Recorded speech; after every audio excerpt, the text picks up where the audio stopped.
Roni math জোনে স্বাগতম। আজকে আমরা দেখব সরকারি প্রাথমিক বিদ্যালয় সহকারী শিক্ষক নিয়োগ পরীক্ষা 2020 সালের প্রথম ধাপে যেটা অনুষ্ঠিত হয়েছিল সেটার অঙ্কের সমাধানগুলো খুব যত্ন সহকারে আমি বোঝানোর চেষ্টা করব।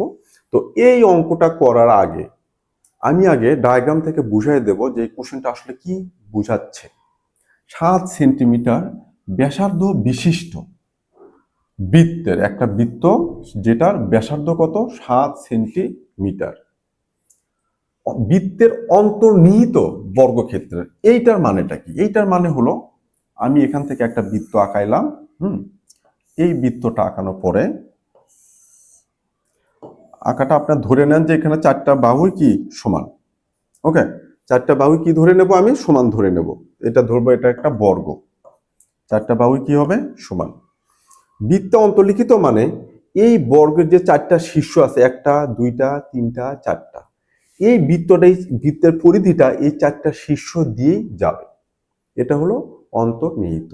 খুব সুন্দর করে বুঝবেন এটা, যে অন্তর্নিহিত একটা বৃত্তের অন্তর্নিহিত বর্গক্ষেত্র মানে এই বর্গর চারটা শীর্ষবিন্দু দিয়েই আমার এই বৃত্তটা যাবে। গেল। এখন দেখেন এটা কি হয়? সমকোণ হয়। বর্গ যেহেতু চারটা কোণে কি হবে? সমকোণ হবে। এটা যদি সমকোণ হয় তাহলে এই যে কর্ণটা দেখেন, এই যে কর্ণটা চলে গেল, এই কর্ণ যদি একটা জ্যা ধরি আমরা, সেই জ্যার উপর অঙ্কিত কোণ কি এইটা, এই কোণটা তখনই 90 ডিগ্রি হয় যখন এই জ্যাটা কেন্দ্র দিয়ে যায়। কোন দিক দিয়ে যায়? কেন্দ্র দিয়ে যায়।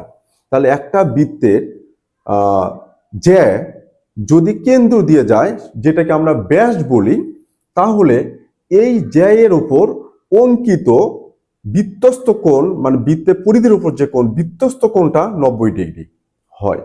তার মানে এইটা যেহেতু একটা বর্গ, এটা যেহেতু 90 ডিগ্রি, তাহলে আমি বলতে পারি যে এই যে কর্ণটা এই বর্গের, সেটা এই বৃত্তের কি দিয়ে যাচ্ছে?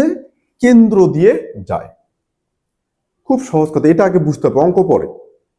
তাহলে কেন্দ্র দিয়ে যায় কখন? এটা যখন আমার 90 ডিগ্রি হবে। যাক, এখন এই যে কেন্দ্র ধরলাম, এই কেন্দ্র থেকে এখানকার দূরত্ব কত পড়ছে? 7 সেন্টিমিটার। মানে কি? ব্যাসার্ধ 7 সেন্টিমিটার। এটা কি? এটা হচ্ছে কেন্দ্র থেকে পরিধির যে দূরত্বটা, সেটাকে আমরা কি বলি? ব্যাসার্ধ। সেটাকে কি বলি? ব্যাসার্ধ। একইভাবে কেন্দ্র থেকে এটাও তো বৃত্তে চলে গেল, তাহলে এটাও কি ব্যাসার্ধ। কত? 7 সেন্টিমিটার। তাহলে আমার এই টোটাল এই ডিস্টেন্সটুকু কত হলো? 7 যোগ 7 কত? 14 সেন্টিমিটার। এই যে 14 সেন্টিমিটার আমি বের করলাম, এটা বৃত্তের ব্যাস, দুটা ব্যাসার্ধ যোগ করে। কিন্তু বর্গক্ষেত্রের সাথে যখন এটাকে তুলনা করব, তখন এটার মান কি? কর্ণ। তখন এটাকে কি বলবো আমরা? কর্ণ। কর্ণ কোনো একটা বর্গের এক বাহু যদি এ হয়, বর্গের বাহু যদি কি হয়? এ হয়, তাহলে এটা কর্ণের সূত্র আছে। কর্ণটা কি হয়? √2a। এই রুটটা কিন্তু শুধু টুর উপর, এর উপর কিন্তু না। √2a কর্ণ। এখন তাহলে দেখেন যে বর্গের বাহু যদি এ হয়, বর্গের কর্ণ হয় √2a। তাহলে এই √2a এই বর্গের কর্ণ, সেটা সমান কি পাবো আমি? কত পেলাম? 14 সেন্টিমিটার। কত? 14। এই বর্গের কর্ণ, এই কর্ণ সমান কত পেলাম? আবার এই যে 14 সেন্টিমিটার বের করেছি আমি, এটা যেটা বৃত্তের জন্য ব্যাস, মানে দুইটা ব্যাসার্ধের যোগ করে ব্যাস পেলাম। তাহলে এই ব্যাসটা বৃত্তের জন্য ব্যাস 14 সেন্টিমিটার, যেটা আবার এই বৃত্তে অন্তর্লিখিত বর্গক্ষেত্রের জন্য আবার কর্ণ। এই কর্ণর আবার সূত্র হচ্ছে, যদি এই বর্গের একটা বাহু এ হয়, তাহলে কর্ণের সূত্র √2a। তাহলে এই 2a কর্ণ যেটা বর্গক্ষেত্রের জন্য, সেটা মানেই হলো বর্গের বৃত্তের ক্ষেত্রে ব্যাস অথবা এই বর্গক্ষেত্রে কর্ণ, যেটা 14 সেন্টিমিটার আমরা পেয়েছি। এখন এখান থেকে এর মান পাবো, কত হবে? 14 ভাগ হচ্ছে √2। এটা কি পেলাম? এর মান। এ মানে কি? বর্গের একটা বাহু। বর্গের একটা বাহু। বাহু যখন আমি পেয়ে যাব, তখন এইটার ক্ষেত্রফলটা কি হবে? তখন এটার ক্ষেত্রফল হবে, বর্গের ক্ষেত্রফল সমান কি হবে? a স্কয়ার, বাহু স্কয়ার। আমরা জানি কোন একটা বর্গের ক্ষেত্রফল হচ্ছে বাহু স্কোয়ার, তাহলে বাহুর মানটা কত দেওয়া আছে? 14/√2। এটার উপরে কি হবে? স্কোয়ার হবে।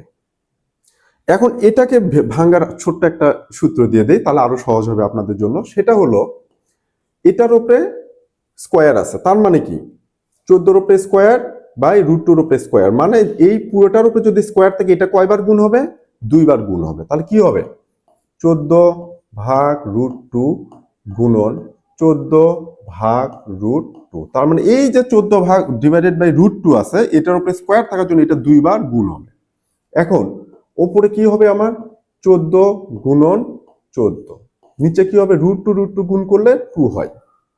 আমি এখন এখানে এই 2 দ্বারা 14কে কাটলে 7, এটা আগে করবো। আমি কোনো সময়ের জন্যই 14 গুণ করে 2 দিয়ে ভাগ করব না, আমি এইটাকে 14 আর 14 গুণ আকারেই রেখে দেবো। 2 দিয়ে যখন কি এটা 7 হলো, 7-এর সাথে এখন আমি গুণ করব কত?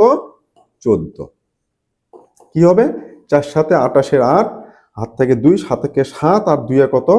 9, কত হবে? 98 বর্গ সেন্টিমিটার। এটা হবে আমার এই বৃত্তের ব্যাসে অন্তর্নিহিত বর্গক্ষেত্রের ক্ষেত্রফল। এখন আমি এখান থেকে খুব শর্টকাটে একটু আসি। কি রকম? আমি কোশ্চেনটা বললাম 7 সেন্টিমিটার ব্যাসার্ধ বিশিষ্ট, সাথে সাথে আমার ব্যাস কত হবে? ব্যাস হবে কত? 7 যোগ 7। ব্যাসার্ধ যদি এটা হয়, যেমন ব্যাস মানে 2r, মানে 2 গুণন ব্যাসার্ধ মানে কত? 14। 2 গুণন 7 14। তাহলে 7 সেন্টিমিটার ব্যাসার্ধ বিশিষ্ট মানেই আমি পেয়ে গেলাম বৃত্তের ব্যাস হবে 14। বৃত্তের ব্যাস যদি 14 হয়, সেটা হবে ওই বৃত্তে অন্তর্লিখিত বর্গক্ষেত্রের কর্ণ। √2a ইকুয়ালস হচ্ছে 14। √2a ইকুয়ালস কত? 14। আমি কি করব এখন? দুই পাশে স্কোয়ার করে দেব। তাহলে কি হবে? এটার উপরে স্কোয়ার, এটার উপরে স্কোয়ার। তাহলে এখানে কি হবে? √2 উপরে স্কোয়ার করলে জাস্ট 2 স্কোয়ার। এখানে কি হবে? 14 উপরে স্কোয়ার 14 গুণন 14। তাহলে এ স্কোয়ার সমান কি হবে? 14 গুণন 14 ভাগ 2। 2 দিয়ে কাটলে 7, 7 14 98, শেষ। 98। এই স্কোয়ারটা মানে কি? বর্গের বাহুর তার উপরে স্কোয়ার থাকলে মানে কি হলো? এটা আমার ক্ষেত্রফল হয়ে গেল। আমি কিন্তু শর্টকাটে এখান থেকে খুব ইজিলি বের করতে পারবো, আমার এগুলো কিচ্ছু লাগবে না। তো আমি এটা ড্র করে আপনাদেরকে বুঝিয়ে দিলাম অঙ্কনটা করে, যে এটার মূল বিষয়টা কি, জাস্ট জিনিসটা কি, ভেতরের জিনিসটা কি, আসলে কিভাবে হচ্ছে। এবং এটা যখন জানবেন, এখান থেকে আপনি অনেকগুলো কোশ্চেন যেগুলো এক্সাম টেকারা ঘুরে পেঁচা এদিক সেদিক করে দেয়, সেগুলো আপনাদের ধরতে অনেক সহজ হবে। সো আশা করি বোঝাতে পেরেছি। যদি ভালো লাগে লাইক কমেন্ট সাথে পাশে থাকবেন, ফেসবুক পেজটা ফলো করেন, আমার ইউটিউব চ্যানেলটা সাবস্ক্রাইব করবেন। ধন্যবাদ।